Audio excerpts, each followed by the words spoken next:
So you open up the Book of Common Prayer to page 267 and you see the phrase, the New Coverdale Psalter, and you think, oh, cool. Then you think, what's that? What's a Psalter? What does it mean, New Coverdale Psalter? What am I supposed to do with this? Well, you're in luck because that's what we're going to talk about today in this new Anglican Basics series. The Anglican Basics series is a series of videos and podcasts that I'm making right now in order to explain how to use the prayer book, how to use especially the 2019 Book of Common Prayer. And today we're going to talk about what is the Psalter. If you enjoy that, don't forget to hit the like button and subscribe when you have the opportunity to do so. So what is the Psalter? The Psalter is a section of the prayer book that has the Book of Psalms in it. The Book of Psalms are appointed and are written in a special way in order to aid recitation through chanting or responsive readings. That's where I'm going to leave off on that because I want to talk about a little bit of the history of where the term Psalter comes from. So the Psalter is also used as a term to refer to a book that contains the Book of Psalms, as well as other liturgical materials such as devotional lives of the saints, various kinds of prayers, and even hymns and canticles that are drawn directly from Scripture.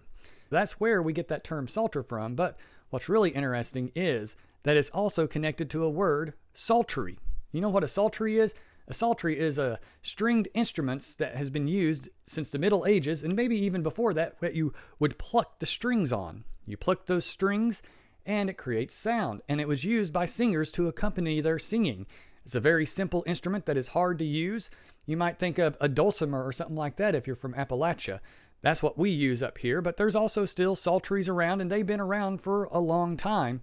And they may even go back as far as to be related to something like the old ancient harps, and sometimes they're connected with lutes from the Middle Ages. And so it's a stringed instrument that one can just simply pluck the strings on.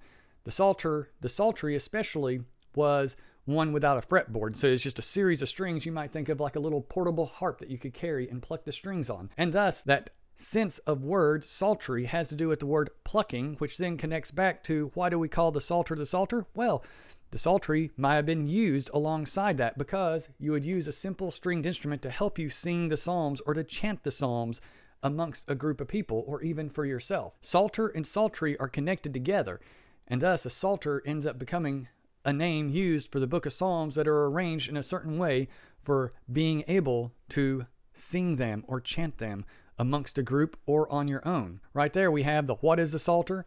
Where does that term come from?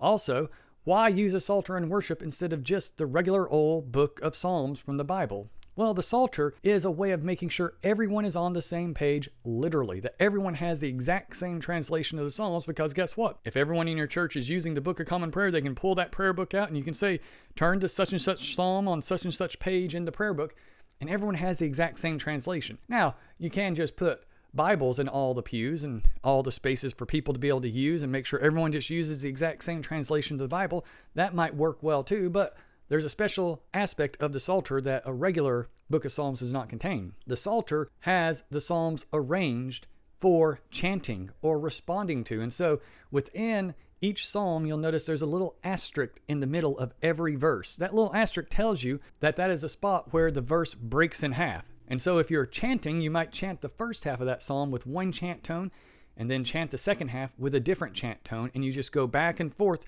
with each verse, 2 chant tones per verse. And that's part of the Psalter.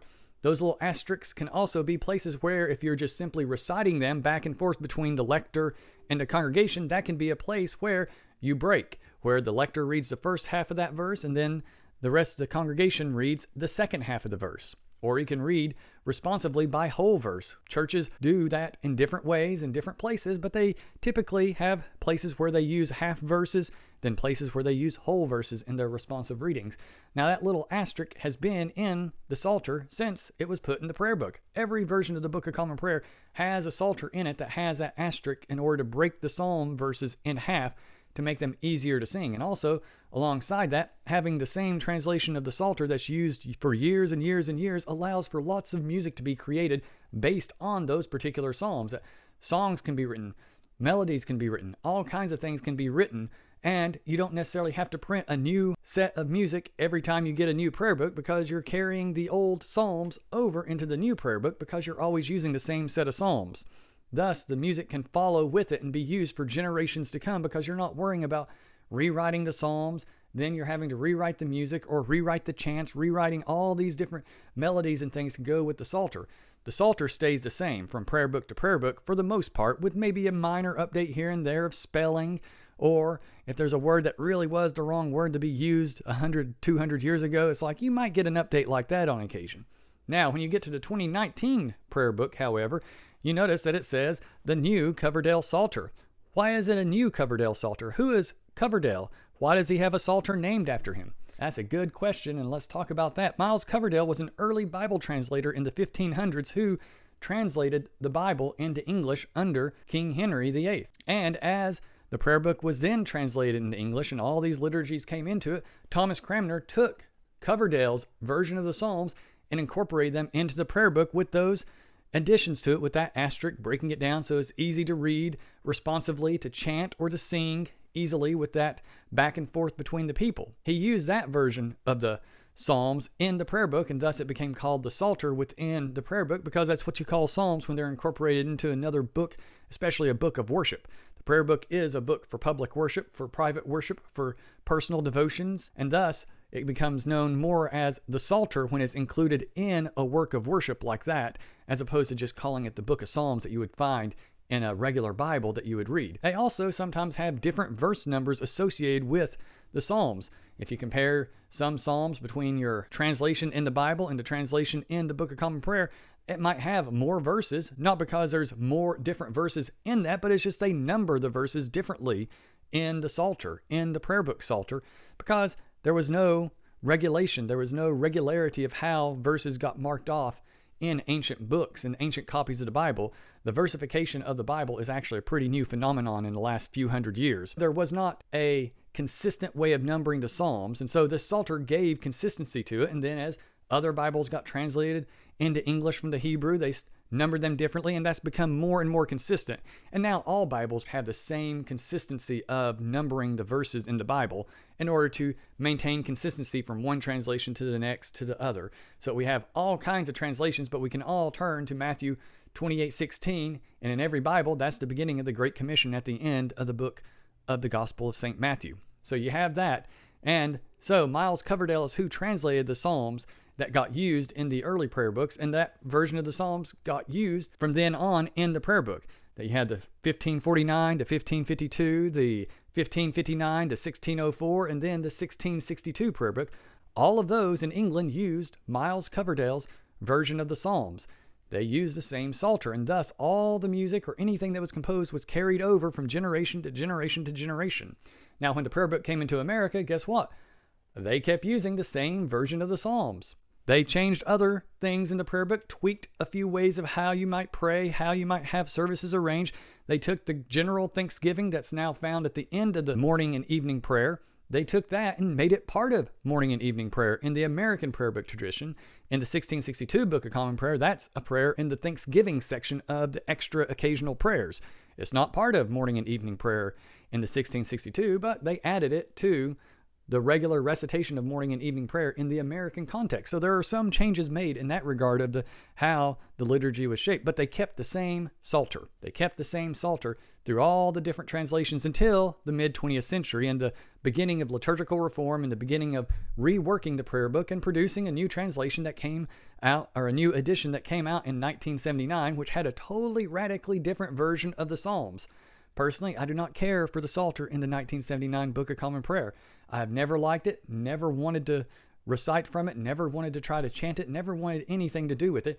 I only used it in my daily life when I was using the 1979 Book of Common Prayer when I first became Anglican. And after that, as soon as we got a new version of the Psalms, I started using that. Or I went back to the Coverdale edition of the Psalms. But this new Coverdale Psalter is the old Coverdale amended and updated. So guys like C.S. Lewis and T.S. Eliot were involved in helping to update some of the language in this new Coverdale Psalter. It began getting produced and updated over a half century ago. I mean, C.S. Lewis died in 1963, so that was happening probably in the late 50s that he was involved in that. And then the project got shuttered and set aside and then picked back up in the mid-2010s or somewhere in there. It kind of been sitting there, and then they finished updating the Psalms and call it the new Coverdale Psalter because it's based on the original Coverdale Psalter, just slightly updating and amending the text here and there to make it a little bit more modern in its reading and understandability.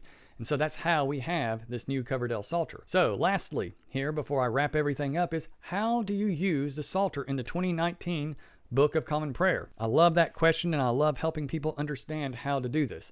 When you turn to the Psalter, you'll notice at the beginning of certain Psalms a heading like Day 1, Morning Prayer. That says Day 1 Morning Prayer at the Psalm 1. And then over at Psalm 6, it says Day 6 Evening Prayer. And then you flip another page over to Psalm 9, and it says Day 2 Morning Prayer. The Psalms are divided into 30 days of recitation. You have some Psalms that you read in the morning, some Psalms you read in the evening. The next day you pick up with the next Psalm and read a few that morning, and then read a few more that evening. Over the course of 30 days, you read the entire book of Psalms. You'll recite them, you might chant them, you might sing them, whatever method you choose to use, whatever method your church chooses to use in doing morning and evening prayer, you will go through the whole Psalter in 1 month if you're following that. Now, that might seem like a lot for you to think about. However, think about the Benedictine monks. They read the Psalter, they recite the Psalter, they chant and sing the Psalter every week. They go through all 150 Psalms once a week in order to keep those words alive in their minds and to use them to guide their hearts throughout their days. They go through it in a whole week. So actually it makes sense that Thomas Cranmer, when he appointed the Psalms to be gone through once a month, would do it as once a month because he was simplifying that monastery way of worship. He took 8 services a day and reduced it down to 2, morning and evening prayer. He took the recitation of the Psalms over the course of 7 days and expanded it to be done over a month in order to simplify it for lay folk, for lay people who are using this prayer book in their homes, using this prayer book in their parish church. They're able to experience kind of a monastery type life, but it's a simplified version that allows them to live in a way that's drawing them nearer to God constantly, over and over and over. Now, if 30 days still seems a little too much after considering that monks will do it over the course of 7 days, in the back of the prayer book, in the daily lectionary, there is a way to do it over the course of 60 days. It makes it a little bit easier. In the middle column of the daily lectionary, you have on one page the morning readings and on the other page the evening readings. And there in the middle column is morning psalms to be read and evening psalms to be read, divided up over the course of 60 days. And so you would go through the Psalter in 60 days instead of 30. Still a good pattern because most people don't even read the entirety of the Psalms in their lives. And so if you ever follow that daily lectionary, you're going to read the Psalms at least once every 60 days and go through most of the Bible over the course of a year. And in that year, if you're doing the 60-day Psalms, you're going to read the Psalms 6 times. If you're doing the 30-day Psalms, you're going to read the Psalms 12 times over the course of a year. That's pretty awesome, if you ask me. And so that's the Psalter in the prayer book. I hope this helps you to understand the role of the Psalter in that regard of how do you use it? Where did it come from? Why is it different from the regular Bibles that we have throughout our homes, throughout our churches, in every drawer of hotel and motel rooms?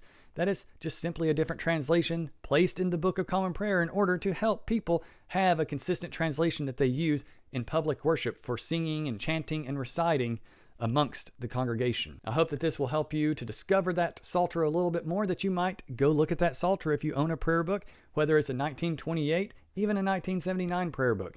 Look at the Psalter and see how they're arranged and begin implementing that arrangement in your daily life, in your daily routines to help you draw near to God and to help you take the words of God more fully into your own heart and let those Psalms begin to shape everything that you do and say and pray before God and before the world.